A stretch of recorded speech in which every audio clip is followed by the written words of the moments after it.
Bonjour à tous et bienvenue sur Human for Tech and Tech for Human, notamment pour ceux qui découvriraient la chaîne. Human for Tech and Tech for Human est né d'une ambition simple, celle de vous faire découvrir ou approfondir quels sont les rouages et les implications liées à la technologie pour nos sociétés sur des sujets variés comme l'IA, la conquête spatiale ou encore l'information. C'est une chaîne amateur créée récemment et qui a besoin de votre appui pour pouvoir se développer. Alors n'hésitez pas à liker cette vidéo, à la partager, à la commenter ou à vous abonner pour aider à faire grandir la chaîne. Merci à tous et bonne vidéo.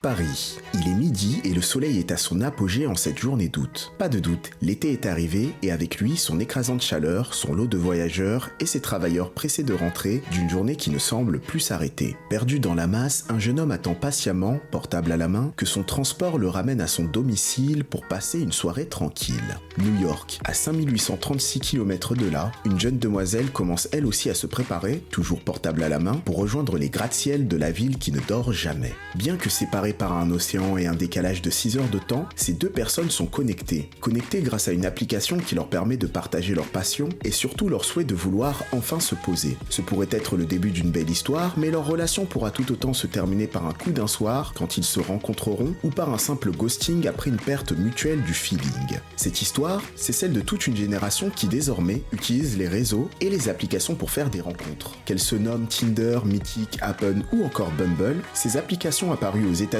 dans les années 90 sont désormais un véritable phénomène de société tant elles ont une place importante dans les modes d'appareillement, c'est-à-dire la façon de se mettre en couple au sein de nos sociétés. On pourrait se dire que la montée continue du nombre des utilisateurs d'applications de rencontres n'est qu'un phénomène lié à l'utilisation croissante des outils digitaux, comme les smartphones dans notre vie quotidienne, mais est-ce qu'elle ne cache pas quelque chose de plus profond et d'impactant pour nos sociétés, comme des changements de comportement et d'usage qui se font entre les sexes ou les âges dans la manière dont on se rencontre et on se quitte. Aujourd'hui, nous allons donc faire un voyage au pays des cupidons du numérique, des cœurs brisés et des coachs en tout genre successeurs de Hitch, pour répondre à la question suivante: la montée des applications de rencontres est-elle une simple tendance ou le symptôme d'un changement plus profond de nos sociétés? C'est ce que nous allons voir aujourd'hui dans Human for Tech and Tech for Human.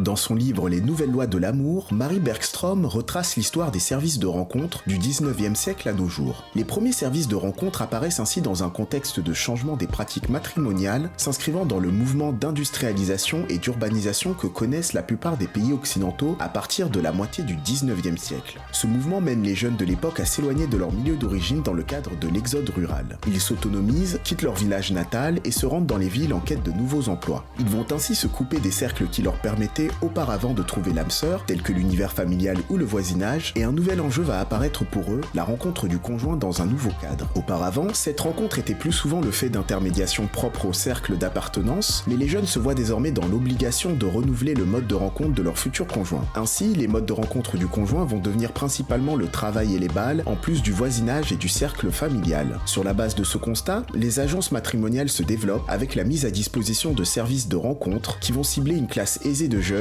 à qui elles vont assurer des rencontres en toute discrétion et entre personnes de même classe. S'ensuit également l'arrivée des annonces matrimoniales avec l'essor de la liberté de la presse. À cette époque déjà, l'apparition de ces nouveaux acteurs n'était pas vue d'un très bon œil, car le service qu'ils mettaient en avant était accusé de faire de la rencontre amoureuse une activité lucrative, et il contrevenait avec la vision de l'amour romantique qui montait à cette période. Car oui, c'est à partir du 19e siècle que la vision de l'amour romantique et celle du mariage d'amour apparaît. L'amour n'est plus vu comme la conséquence de l'union, mais est désormais considéré comme le fondement de celle-ci. La rencontre amoureuse est ainsi idéalisée et rentre dans un imaginaire où la rencontre doit être un événement inopiné, s'inscrivant dans la vie ordinaire avec le choc de la première rencontre, l'irruption de l'autre et les premiers regards, comme l'a écrit Alain Corbin dans le livre Histoire de la vie privée. À partir des années 60, nouvelle évolution, avec l'allongement des congés et le développement des loisirs, le partenaire se trouve le plus souvent lors du temps libre et dans des contextes de sociabilité tels que les sorties, les fêtes entre amis, les discothèques, les lieux publics ou associatifs. affectif. Puis vient les années 80 où l'essor des nouvelles technologies de la communication et de l'internet donne naissance à de nouveaux services comme le Minitel en France qui vont préfigurer l'usage des outils digitaux dans les rencontres amoureuses. Ce mouvement va se continuer dans les années 90 qui vont marquer la montée de nouveaux lieux de rencontres comme le lieu d'études avec la massification scolaire, mais surtout l'avènement des premiers sites de rencontres comme Match.com aux États-Unis. S'ensuit enfin les années 2000 avec le développement des smartphones et l'apparition des premières applications de rencontres, dignes descendantes des sites de rencontres comme Match.com, dont les noms sont aujourd'hui très connus comme Grindr, Tinder ou Happn. Désormais, ces applications sont bien installées avec plusieurs milliers d'entre elles existant dans le monde. Ainsi, les 3 groupes leaders sur le marché de la rencontre sont aujourd'hui le groupe américain Match, qui est la propriété de l'entreprise Interactive Corp ou IAC. Ce groupe détient notamment les applications de rencontres Tinder, OkCupid et Plenty of Fish. Nous avons ensuite le groupe chinois Tencent, qui détient la première application de rencontre en Chine, Momo, ainsi que l'équivalent chinois de Tinder, Tantan. Et enfin le groupe allemand Spark Network, qui détient de nombreuses applications de rencontres par affinité, comme Elite Rencontre, Attractive World ou encore eDarling. L'essor de l'utilisation des applications de rencontre va donc sans doute continuer de croître, malgré les critiques qu'elles subissent, et nous allons expliquer maintenant pourquoi. La hausse de l'utilisation des applications de rencontre témoigne de 2 phénomènes. D'une part, une privatisation de la rencontre qui s'inscrit dans une dynamique de désencastrement des relations amoureuses et sexuelles. Ce terme désencastrement vient de la sociologue Eva Illouz qui l'utilise pour désigner une dérégulation des rencontres amoureuses avec l'effondrement des règles religieuses, ethniques, raciales et sociales de l'endogamie, obligation pour les membres de certaines tribus de se marier dans leur tribu. D'autre part, une modification des parcours de vie s'inscrivant dans une transformation non seulement de la sociabilité, capacité d'un individu ou d'un groupe d'individus à évoluer en société, mais aussi de la sexualité et du couple avec le déclin du mariage, l'augmentation des séparations, le report de la mise en couple, la montée du célibat, ainsi qu'une nouvelle visibilité de différents types de sexualité, comme la sexualité gay et lesbienne. En effet, la privatisation de la rencontre témoigne d'une évolution de celle-ci qui s'inscrit dans la modification des parcours de vie. Jusque dans les années 50, sexualité, conjugalité et mariage coïncidaient largement, mais ce n'est plus le cas désormais. De nos jours, l'entrée dans la sexualité ne se fait plus avec le début de la vie en couple, ainsi que le mariage, et le premier partenaire sexuel devient beaucoup moins le premier conjoint. Entre les deux s'est ouverte une période de jeunesse et de découverte où les femmes et les hommes s'initient au rapport intime sans forcément avoir pour souhait de s'engager sur le long terme. Par ailleurs, d'autres constats peuvent être également faits. Tout d'abord, il y a désormais une multiplicité de conjoints rencontrés avant d'arriver au mariage, ainsi la séparation amoureuse est devenue une expérience courante partagée par un Français sur 2. Le jeu de la rencontre affective évolue de façon discontinue suivant les âges, et les parcours amoureux ou sexuels changent suivant l'âge des partenaires, un peu comme pour les parcours professionnels. Par ailleurs, les évolutions économiques et juridiques de nos sociétés, qui ont mené notamment à plus d'autonomie des femmes ainsi que la montée de la scolarisation aussi bien chez les hommes que chez les femmes, mènent à ce que les critères de recherche du partenaire évoluent et que l'on se met en couple plus tardivement. Bien qu'il y ait ces évolutions, il faut tout de même noter que certains axes restent globalement inchangés dans la rencontre amoureuse. Premièrement, une vie de couple réussie reste un idéal aussi bien chez les hommes que chez les femmes, et deuxièmement, le romantisme n'est pas mort et le désir d'une véritable relation amoureuse est majoritairement présent aussi bien chez les jeunes que chez les personnes âgées, comme le montre une enquête IFOP de 2022 portant sur l'analyse du gap générationnel dans le rapport aux rencontres et au choix du conjoint. Les applications de rencontres s'engouffrent dans ces modifications sociétales pour jouer le rôle d'intermédiaire de l'amour et de Cupidon moderne. Elles doivent leur succès à la manière dont elles proposent de diversifier la vie intime, suivant justement les parcours de vie et les souhaits de leurs utilisateurs. Ainsi, pour les jeunes, elles vont proposer des services permettant de s'essayer aux premières rencontres ou faire des découvertes affectives sans une visée de long terme, tandis que pour les personnes plus âgées, elles proposeront des services visant à faciliter la mise en couple. Elles vont également s'adapter aux attentes suivant les sexes en fournissant des services qui vont plutôt attirer un public féminin ou masculin. Ce que les concepteurs de ces applications ont surtout compris, c'est qu'avec les modifications sociétales indiquées, les notions d'amour, de couple et de rapport intime dépendent des âges de la vie et évoluent avec les expériences passées. En proposant des services adaptatifs, les applications de rencontres répondent à un besoin protéiforme dans la relation amoureuse et leur force réside donc dans leur capacité à s'adapter aux attentes suivant les étapes du parcours de vie. Cependant, les services qu'ils proposent ne sont pas exempts de critiques, et nous allons voir qu'ils ont des limites qui rendent parfois inégalitaire la recherche de relations affectives en les utilisant. Les applications de rencontres présentent des limites qui sont notamment dues à la manière dont elles ont été conçues. En effet, les services qu'elles proposent reposent sur les éléments suivants. Premièrement, le mimétisme. Pour ceux qui ont déjà utilisé ces applications, vous avez sans doute dû remarquer que les fonctionnalités de la plupart d'entre elles sont assez similaires. En effet, ceci est dû à une pratique de copiage très répandue chez les entreprises qui conçoivent ces applications et qui consiste à prendre modèle sur les services proposés par d'autres applications concurrentes. On peut parler ici d'isomorphisme, terme renvoyant à la tendance à une imitation des concurrents qui participent à une uniformisation des services et des produits proposés sur un marché. Deuxièmement, la segmentation. Comme en marketing, et bien qu'ils soient très similaires dans les services qu'ils proposent, les entreprises du marché de la rencontre vont fournir des services adaptés à différents types de populations selon des critères multiples comme l'âge, l'origine ethnique, la confession religieuse ou bien le milieu social. Troisièmement, l'usage des stéréotypes. Les concepteurs puissent volontiers dans les clichés pour produire des services avec des images et des discours convenus. Leurs services sont organisés selon une opposition traditionnelle entre le sexe d'un côté et l'amour de l'autre.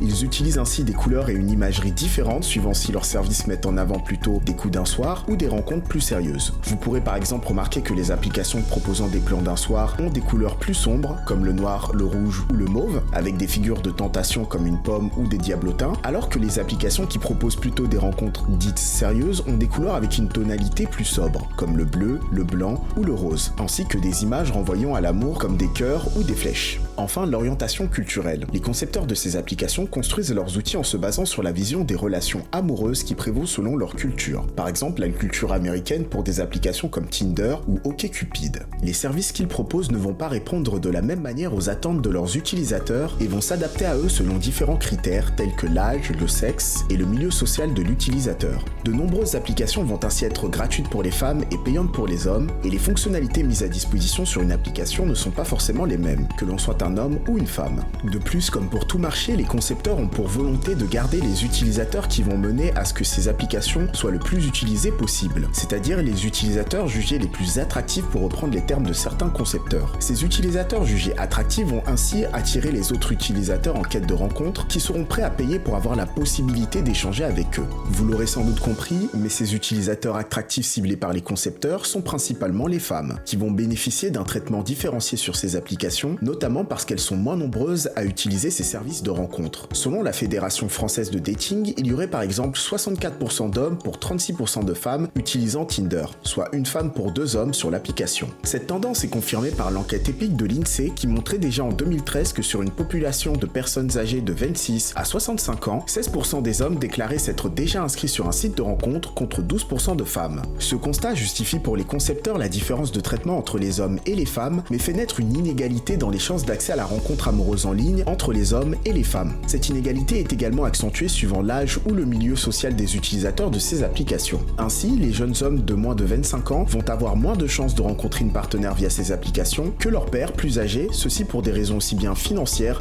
que fonctionnelles. Sur le côté fonctionnel, les applications reposent sur un système de notation et de classement visant à permettre un meilleur matching entre les utilisateurs. Ce matching repose sur des critères et des algorithmes tenus secrets la plupart du temps par les concepteurs, comme l'a montré la journaliste Judith Duportail dans son livre L'amour sous algorithme. Sur Tinder par exemple, chaque utilisateur possède un Hello Score, une note inspirée des systèmes de classement des joueurs d'échecs. Cette note permet de classer les utilisateurs entre eux afin de favoriser la mise en avant de profils adaptés à chaque utilisateur. Ça, c'est ce qui est avancé par les concepteurs. Mais on voit bien la limite de tels systèmes de notation dont les critères ne sont pas connus premièrement et qui deuxièmement peuvent mener arbitrairement à ce que certains utilisateurs soient plus mis en avant que d'autres ou voient certains utilisateurs et pas d'autres. Il faut tout de même apporter quelques nuances quant aux inégalités à la base de l'utilisation de ces applications, qui s'inscrivent dans des inégalités déjà présentes au niveau social, dans la rencontre selon l'âge, le sexe et la classe sociale. Ainsi, dès les années 80, le sociologue Michel Boson montrait le rejet que subissent les jeunes hommes par leur père féminin, qui préfèrent des hommes plus âgés car jugés plus mûrs et plus matures. Pour lui, sont considérés comme mûrs les hommes qui rassurent par leur expérience et leur situation stable, qui procurent un sentiment de sécurité, y compris affective. Cette tendance semble se continuer de nos jours et se reproduire dans l'utilisation des applications de rencontres. Les jeunes hommes ne sont pas les seuls à être en partie délaissés sur ces applications. Il y a également les femmes plus âgées qui vont avoir moins d'échanges et de contacts sur les applications que les femmes plus jeunes. Toujours selon l'enquête EPIC de l'INSEE de 2013, les femmes de plus de 40 ans déclaraient avoir des expériences moins nombreuses sur les sites de rencontres comparées aux hommes et aux femmes plus jeunes. Cette situation peut s'expliquer par le fait que les hommes âgés, célibataires et sans enfants à charge, vont plutôt se tourner vers des femmes plus jeunes, diminuant ainsi les possibilités de rencontre des femmes plus âgées. Cette tendance peut être notamment vue sur des sites comme Mythique où les hommes personnes âgées vont majoritairement se tourner vers les femmes plus jeunes. Par ailleurs, on peut également noter des inégalités dans la rencontre en fonction de la classe sociale et du niveau d'éducation. Alors qu'il y a plusieurs années on notait une difficulté pour les femmes les plus éduquées dans la mise en couple, de nos jours c'est désormais les jeunes femmes ouvrières ou employées qui connaissent plus le célibat que les jeunes femmes cadres. Les constats cités ici sur les inégalités des chances dans la rencontre sont à la base des critiques faites aux applications de rencontres, accusées souvent de tuer l'amour, mais en analysant de plus près, elles créent certes des inégalités dans la façon dont elles fonctionnent, mais ces inégalités s'inscrivent souvent dans un contexte existant déjà dans nos sociétés sans leur intervention. Le marché de la rencontre et ses applications peut donc être vu comme un miroir grossissant des problématiques de notre société dans la rencontre amoureuse et les relations entre les sexes. Les applications de rencontres sont au cœur des problématiques et des évolutions existantes de nos jours dans la rencontre amoureuse, comme la redéfinition des codes et des usages de la drague, l'évolution de la relation entre les sexes, ou bien l'évolution de la sexualité qui se conjugue désormais selon des formes multiples comme le couple, la relation sérieuse, le coup d'un soir, le sex friend ou bien l'aventure. Ces phénomènes s'inscrivent dans l'évolution parfois nécessaire de nos sociétés pour aller vers plus d'égalité et d'équité, mais ils mènent d'autres fois à des situations plus problématiques pour nos sociétés et les applications de rencontres peuvent jouer un rôle d'amplificateur dans ces situations. Prenons le cas de l'évolution des codes et des usages de la drague. Celle-ci se faisant plus fortement désormais sur les applications en ligne, la drague évolue pour pouvoir coller aux usages des outils digitaux. Désormais, le jeu de la séduction passe par des photos, des messages et des profils pour tenter d'attirer son partenaire et les applications jouent le rôle de régulateur de ces échanges. Les utilisateurs de ces applications qui n'adopteraient pas les bons codes comme avoir la bonne photo de profil ou une description attrayante voient donc leurs chances de rencontre grandement diminuer. Et à ce jeu, il y a une inégalité criante due au fait que tout le monde n'a pas les finances ou les compétences pour avoir le profil parfait et rédiger les meilleurs messages possibles. Par ailleurs, il y a également la transposition des attentes des partenaires dans l'utilisation des applications. Selon une étude de Julia Ronzini et Christophe Lutz, les femmes utilisent davantage Tinder pour améliorer leur image d'elles-mêmes quand les hommes cherchent des rencontres ou des histoires d'un soir. Par ailleurs, les femmes vont avoir tendance à utiliser plus majoritairement ces applications de rencontres pour une relation dite sérieuse que les hommes. Sur la base de ces constats, il existe donc une fracture concernant les attentes des hommes et des femmes quant à l'utilisation des applications de rencontres. Fracture qui va accompagner les inégalités déjà présentes sur ces applications et qui va contribuer au sentiment de rejet rencontré chez certains utilisateurs de ces outils, comme chez les jeunes hommes par exemple. De ce sentiment de rejet va naître chez certains un ressentiment qui va être le terreau fertile de discours parfois radicaux, aussi bien chez les femmes avec la misandrie ou chez les hommes avec les incels, ainsi que le mouvement Red Pill. Enfin, en termes de problématiques, il y a également à noter le fait que bien que les applications de rencontres semblent briser les barrières au niveau géographique et social, une personne habitant dans le 16e arrondissement de Paris pouvant notamment échanger avec une personne issue d'un milieu modeste de Londres, ceci ne mène pas dans les faits à plus de mixité sociale dans les rencontres. Au contraire, l'homogamie, fait de fonder un couple avec une personne du même groupe, au niveau religieux, ethnique ou de la même classe sociale par exemple, reste de mise. Les utilisateurs ont ainsi une tendance à se rapprocher des personnes semblables en termes d'éducation et partageant les mêmes valeurs. L'enquête IFOP de 2022 montrait bien que dans l'engagement, le partage de mêmes convictions était un trait jugé attirant surtout chez les jeunes ou chez les femmes. Cette homogamie se met en place dans le mode de sélection des partenaires qui va se faire en 3 étapes filtrantes: l'évaluation des profils utilisateurs, l'échange écrit et la rencontre physique. À chacune de ces étapes interviennent ainsi des jugements et des mécanismes de sélection spécifiques qui mettent fin à certains contacts et conduisent d'autres à l'étape suivante. Ces problématiques sont des éléments clés pour expliquer la perte de repères qui semble monter depuis quelques années sur comment rencontrer son partenaire idéal, notamment chez les jeunes, que ce soit chez les femmes ou chez les hommes. De nouveaux métiers se sont développés pour répondre à cette évolution du marché de l'amour, avec par exemple l'essor des coachs en séduction sur les réseaux sociaux ou les entreprises spécialisées dans l'accompagnement sur les sites et les applications de rencontres qui promettent des solutions miracles pour répondre aux besoins des célibataires en quête d'amour, mais cela reste à voir. Pour conclure cette analyse, il faut encore souligner qu'au vu de la tendance, l'utilisation des applications de rencontres va continuer d'augmenter en lien avec la hausse de l'usage des outils numériques dans les prochaines années. La véritable originalité qu'il faut noter avec les applications de rencontres réside dans leur insularité, c'est-à-dire la dissociation qu'elles entraînent entre les lieux de la rencontre amoureuse d'une part et ceux de la sociabilité ordinaire d'autre part, comme les lieux d'études et le lieu de travail. Désormais, il faut parler de la rencontre en ligne parmi les modes de rencontre des couples et ce mode va sans doute prendre plus de place dans le futur. Comme comme on l'a vu avec les inégalités que portent ces applications, la hausse de la rencontre en ligne dans les typologies de rencontres a de quoi inquiéter et va sans doute mener à des problématiques profondes, car si une partie des jeunes utilisent ces applications pour se rencontrer, il va être problématique si un nombre conséquent d'entre eux n'arrivent pas à trouver de partenaires sur celles-ci. Les conséquences s'en feront ressentir pour nos sociétés au niveau démographique ou économique par exemple. Par ailleurs, les entreprises qui conçoivent ces services fonctionnent en partie comme des boîtes noires, il est donc problématique de leur laisser le monopole de la mise en relation des couples hors de tout contrôle sociétal. Les applications de rencontres ne sont donc pas qu'une simple tendance, mais bien le symptôme de changements profonds au sein de nos sociétés qui nous rappellent chaque jour que si la technologie peut être un outil formidable pour améliorer nos vies, elle peut également avoir des effets inquiétants si elle accentue des problématiques déjà existantes dans le monde réel. Pour terminer sur une note positive, il faut tout de même noter que bien que les applications de rencontres ont leurs défauts et leurs limites, on ne peut leur retirer qu'elles sont tout de même à l'origine de la formation de milliers de couples à travers le monde dont certains aboutiront à de belles histoires. Elles sont donc à l'image de notre époque, complexes à appréhender dans leur globalité et à nuancer sur leurs impacts. Voilà pour cette nouvelle analyse de Human for Tech and Tech for Human. Merci à tous ceux qui ont regardé cette analyse en entier. Si celle-ci vous a plu, n'hésitez pas à liker cette vidéo, à la partager et à vous abonner pour rester au courant de nos prochaines analyses où nous continuerons d'explorer les impacts de nos usages sur la technologie et de la technologie sur nos usages. À bientôt.